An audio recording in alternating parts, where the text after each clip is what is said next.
A shrubbery! Oh man, that was bad. A shrubbery! That wasn't very good either. Oh, Monty Python and the Holy Grail. Sorry, some of these cans are hard to get open. All right. It is great though on Monty Python. Seriously, you guys. I think it's those Knights of Indy is what it is, and they want them. Yeah, a shrubbery. A shrubbery, by the way, is like British for like a garden. So, but I seriously, since I was a kid, ever since I watched that, whenever there's just like plants, just like around or just bushes and stuff, I just am like, dude, look at all that it's in the shrubbery, or I don't know. Anyway, whatever. That's so random. Doesn't matter. Anyway, here we go. All right, here we go. Day 135, Suboxone PAWS. Yes, dude, I'm still dealing with like PAWS stuff. Definitely. In fact, I didn't say this yesterday, but there was a little bit of energy stuff yesterday, a little bit. Just kind of more at the beginning of the day. That's why I had that caffeine. But like you could just tell, like it wasn't that bad though. It's not there all the time. It just kind of comes in waves, or just you know what I mean. Like it's just less and like you get what I'm saying. You guys know, right? There's just little things. Like it takes a while for our bodies to obviously reconnect all the crap. So anyway, but yeah. So dealt with some energy stuff yesterday for sure, dude. Okay, I'm kind of ticked. I only slept like 6.5 hours last night, which, yes, dude, it's not that terrible at all. It's just when you go through this, like, dude, I wanted to sleep more. I have, had today off and was hoping to get some more sleep, and I get up to go pee, and it was just over. I could not go back to sleep, and it sucked. It really, really, really sucked. But whatever, it is what it is. So I'm kind of tired, kind of foggy, and I've kind of felt like, even today, like, dude, yeah, even today, like, I have felt like little anxious feelings at times, or just like, I don't know, I don't want to, but just, I did kind of get a couple icky feelings today, like the detox icky feelings. It's just PAWS, it's just that kind of crap.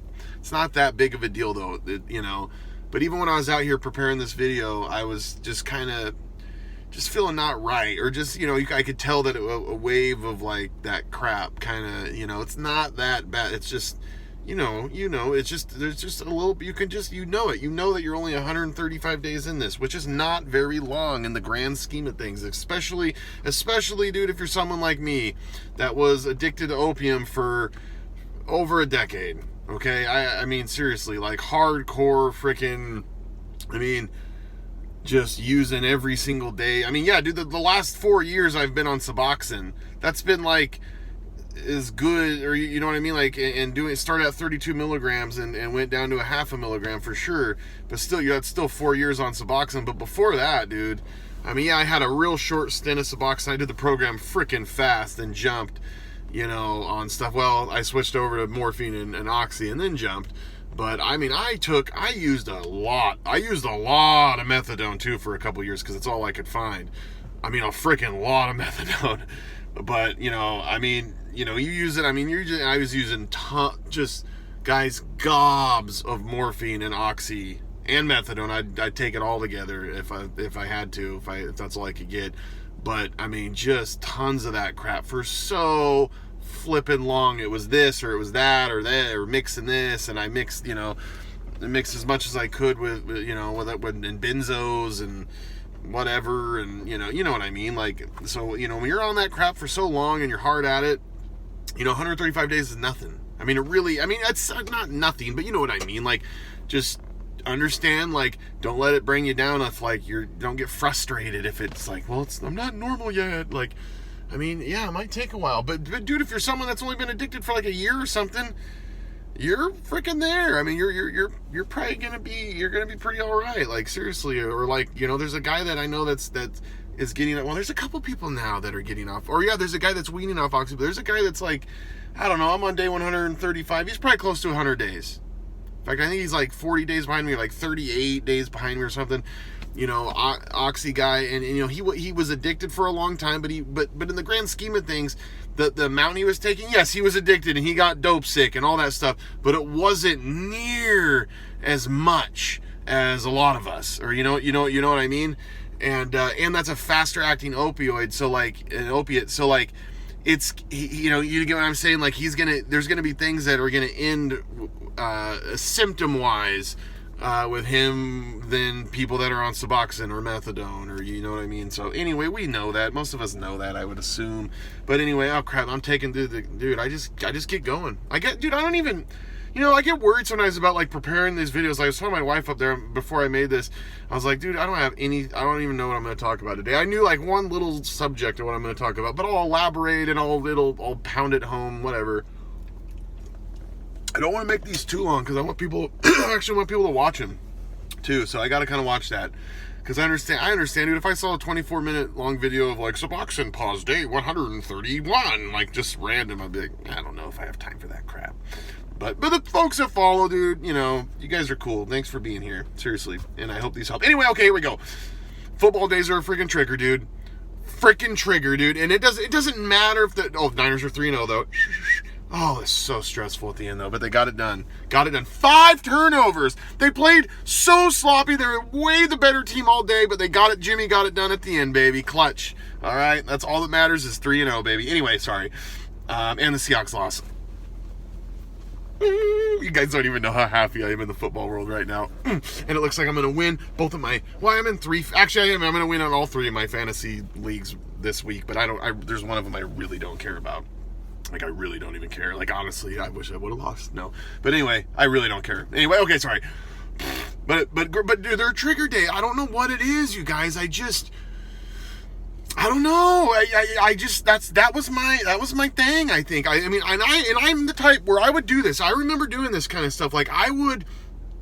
you got all these pills and whatever, or whatever. You know what? I guess I'll use the thing of Suboxone even, dude. I would even like take less Suboxone like during the week or something, like Thursday, Friday, Saturday, and then like on Sunday I would take extra and just like chill. You get what I'm saying? Like even in this 4-year Suboxone program, I did that crap, you guys.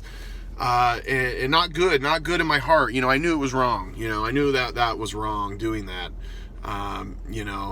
But and there's times, dude, I freaking even I know people and I freaking would get extra, and not good, and I knew it was wrong in my heart. I knew, obviously, it was to stay dedicated to the taper. I know, dude, I understand. Like I talk to so many people that have struggled with that taper. I understand it's freaking rough. You gotta, and I know you probably have heard this a billion times, but it's like, you gotta just freaking want it. You gotta get to that point where you're just like, damn this crap. Like, I want my life. Screw Suboxone. I hate this stuff. I don't even want to take more. It's not even worth it, dude. You don't even get, you can get high on Suboxone, but not, dude, I don't know.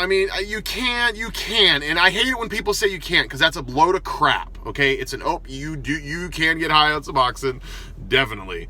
But you don't get as high on it as, if you had unlimited Suboxone and you have unlimited morphine or oxy or something, you're gonna get way more freaking high on the other stuff, on the morphine and oxy and stuff. You know what I mean? Heroin and stuff. That's just, it's just the way buprenorphine works and how it binds to your receptors. Anyways, god dang it, this is But okay, I had a dream about porn, so I gotta keep that in check, dude. Because remember last time when I did fall into that temptation, and I hadn't looked at porn in a long time, dude, but I had a dream the night before, and then I fell into that crap. So it was good that football was on today, because it's like been my all-consuming thoughts today. Anyway, but I don't know, I just want to be honest. Like, so there's something, I don't know, man. But it wasn't good. In my dream, I knew I like messed up and and I woke up and I was just like, thank you, God, that was just a dream. Something I gotta say, oh man, it's gonna get too long. But my daughter came in last night, like it was late. She should have been in bed, but she pulls this stuff. Like, she's like, and she wanted to sing to me her favorite Jesus song, is what she said. And she turned it on the phone and sang along to it. It was just, Jesus loves me, this I know, for the, but just her little face, dude, and how serious she was singing that song was just, I seriously was like kind of getting teary-eyed. Like, it just melted my heart, especially if you guys have ever heard the testimony of Howard Storm. He's a near-death experience guy. I don't believe all of them. Near-death experiences and stuff like that. Not all of them, but there's ones that are genuine, dude, and I believe his is a genuine one. Howard Storm, it's a trip, dude. And anyway, I'm gonna get off, okay. But I got into boredom. I assume I said really weird. I got really into boredom last night. No, but really, I was looking. I was dove into some psychology stuff with boredom and kind of addiction treatment perspectives too. Last night. Oh, first of all, too, I didn't tell you guys, I ran 4 miles yesterday, and I ran 3 miles in the flipping rain today. Dedicated to the freaking running, baby. I had to run. The Niners were ticking me off, and I told my wife, I said, I'm going for a freaking run. Anyway, but dude, staying dedicated to exercise. Obviously, you guys probably know that, but I'm addicted to running right now anyway. So, but I got into the thing of the topic of boredom last night.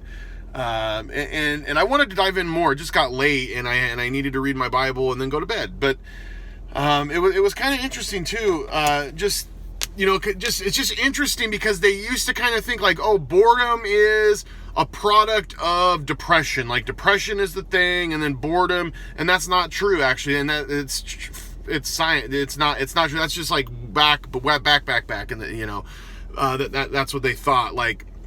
But it's not. It's boredom is its own thing, and it can be good for humans too, because it can actually create creativity and help us progress. And you know what I mean. There are things that are good that come out of boredom for sure. And dude, seriously, like, you're not really gonna get boredom on the addiction level, but the boredom addiction level, because boredom's not the only reason why people get addicted, obviously, not even close. A lot of it's misery, pain, you go through something rough in your life, you're living in just terrible circumstances. I forget what African country they drink more alcohol per capita than any country in the whole world, by far. And it's because of the terrible living conditions and stuff. And it's not Liberia, anyway, whatever, it doesn't matter, Gabe. Ugh. But anyway, so boredom is its own thing. Sorry, I probably kind of got off there, but because I don't have a bunch of stuff written down, I just kind of just going on this free range video, like they mostly always are. Anyway, okay, but yeah, boredom is its own separate thing. It's not really a product of I know what I was gonna say is, yeah, like, it's in our society. We have more boredom and depression in our society. People think, oh, we're advancing and everything, and and the human condition. They're like, yeah, dude, we have all this technology, but we have more people depressed than ever. We have more people bored. We have more people addicted than ever. I mean, seriously, and because there's a lot of stimuli, yeah. But there's so much stuff to do, and it's easy to get bored because, honestly, I feel like a lot of times we're not doing kind of what we were actually created to do. It's taken me a long time to figure that crap out, obviously. Like, God didn't just create, like, yes, it's fine to watch a movie, it's fine to watch football, it's not like a sin to get on your phone and read the news or do something, but when that's, and you're social media, but when that's all you do, and that's where you're trying to find your happiness, you're trying to find your joy out of that, and you get bored, it's like, well, maybe God created us to, like, get out and love people and help people and learn and know about Him and His ways and what He really wants, or be with your family, or you get what I'm saying. There's just so many things, but it's just interesting is boredom. From these different perspectives, there's a common theme of, and this comes from lots of clinical stuff too, but. And there's 2 types of boredom. I'm not going to get into all that, but, like, it's not just keeping busy, and we need to remember that crap. I'm sorry, Moses, we got to remember that flipping crap. But no, but seriously, it's not just keeping busy. That's not a long-term solution to boredom. Especially for us addicts, dude. Seriously, dude. It's not a freaking long-term solution. And they were saying, like, dude, it's really about that personal meaning, like what the individual finds meaningful. And that really stuck to me, because it's like, dude, that's so true, because it doesn't matter. Like, I can keep busy at work all day, but me selling what I sell just, it's not meaningful at all to me, and like the grand scheme of life and everything, like it's just, there's no meaning in it to me at all, like other than to make money for my family. That other than that, like there's just nothing there in my mind. Okay. So the individual's got to find that what's meaningful to them. And like, honestly, obviously to me, well, eternity is meaningful. I know I'm going to die, and I want to be prepared for that. But not only that, is I know everyone around me is going to die. I know my kid's going to die. My kid's going to freaking get old and die. Hopefully she gets old and actually dies. But that's sad. That I remember, that was sad to me. I remember thinking about that, like, man, she's going to be an old granny someday. She's going to be Grandma Morgan, and she's going to die. And that's just reality. So it's like, well, I guess all that is meaningful is like understanding that fate, and like, okay, why the heck am I here? Or you know what I mean? And so just remember that, dude. And we all, dude, the body of Christ is freaking dynamic, obviously. It doesn't just mean like it's just one, yes, seek the kingdom first. That's what the Bible says. That's what Jesus, dude, seek the kingdom first, and everything else, it'll all be fine. And I think that's, and that's where God comes in. I was going to say too, for me, this is me, but I really, dude, I just think that this is just a great remedy, or whatever you want to say is, dude, God, that's where God comes in, dude. And he's going to just freaking, you're not going to have a problem with boredom as much, dude. Yes, you're going to face things, especially like when you're getting clean, dude. I mean, you got to fight. You're going to fight stuff. It's not like you're not going to fight boredom if you have God. Like, oh, you're never going to fight boredom. Like, no, yes, you are. But in the big picture, in the long term, you know what I mean? Seeking God, seeking his will and doing, that's going to help so much. But they're talking about that boredom and monotonous and meaninglessness is way more prevalent in NA. So narcotics and even say like in the opiate crisis, like that boredom and monotonous, because they said, like, dude, people will even be in a rehab facility, and they just do the things, they do the same things all the time, and they just leave, and they're just like, this is just freaking boring, and they leave and they go relapse, like they're just bored. And I don't know what it is, but a lot of opiate users, they get freaking bored, and a lot of addicts do. I mean, it's not just that, but I'm just saying, like, that was just statistics from this from a couple sources on that typically it's the narcotic folks that really struggle, include an opiate, that really struggle with just the monotony, and they find life meaningless almost. But when you have God, life isn't meaningless, at all. Like, it's extremely meaningful. It's anyway. But anyway, okay, I need to move this along. It's gonna get too long, but anyway, talking about boredom and just talking about like addicts and like the personality of addicts and stuff too. Because I was kind of getting into that, but like, I was talking to a guy the other night and we're talking about addicts, like, and he was talking about just like, like, dude, how a lot of them are just like some of the nicest, smartest people that you can meet. Just and I'm not tooting the addict horn, and don't think I'm tooting my horn. Not at all. This is observation that I've seen from a ton of you guys that I've met. I know a lot. Dude, I have addicts in my family. I got friends. My best friend is just at rock bottom right now. I got another friend that hit rock bottom. He's like the coolest freaking guy.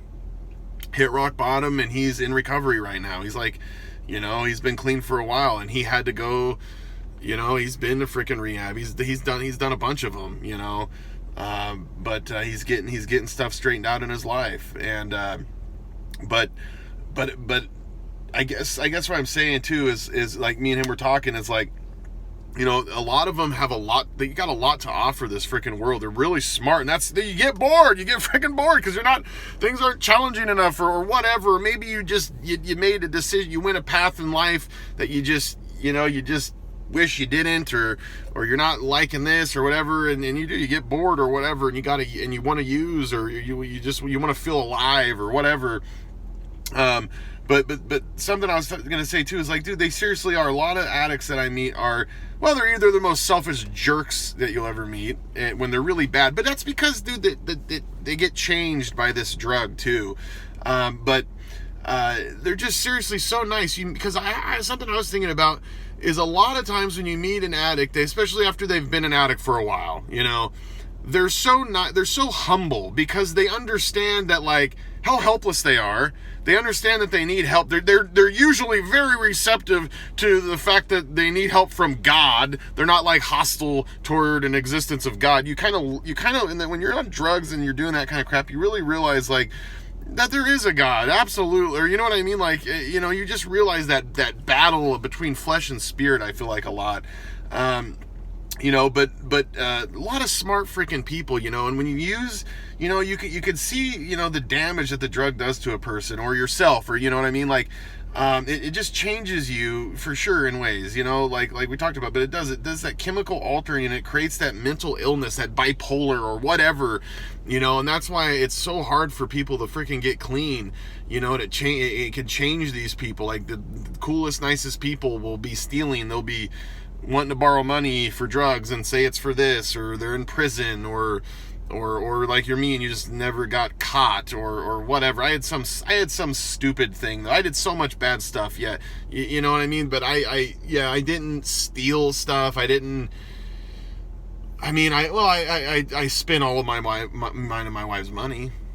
Like all of it, like all of it, like where we couldn't pay bills and bills were not getting paid, and they're all, and I just kept freaking, and I'd work more and just it'd all go to freaking opium, stuff like that, where, and that's the thing, I look at it and I look at, man, if I maybe took a couple turns in my life, and hit a certain point, like I don't even want to think about what I would have maybe done. I mean, seriously, it's not no more, it's not like, oh, I'm better, because no, it's not at all.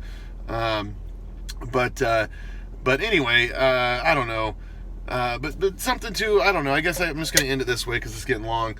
But just because we can't get bored, and we got to have that purpose and stuff, and we got to know the way, okay? The frickin' way, baby. And I got to bust this out. John 14:5-6. Check this out. I love this, okay? Because God is going to show us the way. He's going to keep our path straight, okay? The Lord keeps our path straight. He's the light that guides us, seriously. And I love this. So Jesus is about ready to go die for the sins of the world, okay? And he did. He died for all the sins of the world, for you, for me, and he rose on the third day as a testimony that the sacrifice was sufficient from the Father, and that him and the Father are one. It says God came down in flesh. Okay. Well, anyway, and Jesus telling him, like, I'm going, because they didn't know. They thought that the Messiah was going to restore, like, take over Rome, and it was going to be this earthly kingdom like David, but that wasn't what it was at all, and they didn't know that. So the disciples did not know that. They weren't expecting that. So that's why it really, they scattered when this happened to Jesus. They were devastated because they were not expecting this. Anyway, Thomas said to him, Jesus, Lord, we don't know where you are going. How do we know the way? We don't know where you're going. How do we know the way? Jesus said to him, I am the way, the truth, and the life, and no one comes to the Father except through me, okay? Jesus is the way, okay? Remember that. It's hard. God's not like, hey, Dave, I need you to do this on Friday, or, you know what I mean? Like, Jesus is the way, and if we abide in his words, it says, then we abide in his love, okay?